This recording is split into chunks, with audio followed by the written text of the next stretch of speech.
આ છે મારી શ્રી કૃપા સોસાયટી.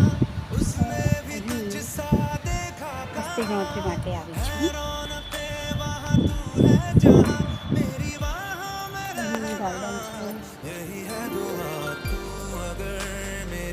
સોસાયટી બહુ જ સારી છે.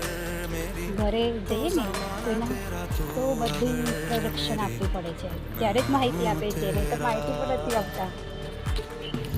મારે 250 મકાન છે ગણતરી કરવા માટે. એમાંથી મેં 86 મકાનની ઓનલાઈન ગણતરી કરી દીધી છે. હવે 87 નામનું મકાન છે ને, હું ત્યાં જઈ રહી છું. ત્યાં હવે જોઉં છું કે કેટલા વાગ્યા છે, 5 વાગ્યા છે. લોકો સૂવે છે કે જાગે છે, અને નહીં જતા હોય ને તે મારે ખખડાઈ અને જગાડવા પડશે. કારણ કે 1 મહિનાની અંદર એટલે 30 તારીખ પહેલાં અમારે ગણતરી કરીને આપી દેવાની છે. સવારે સ્કૂલે જવાનું, ત્યાર પછી ઘરે આવવાનું, રસ્તે બનાવ ખાવા પીવાનું, અને સાંજના પાછું આ કામ કરવા જવાનું. આ કામ કરવું પડે છે કારણ કે અમને જવાબદારી આપી છે. અહીં બધા દાદાને બેઠા છે. ગાડી જઈ રહી છે. હવે 86 નંબરનું મકાન અહીંયા છે.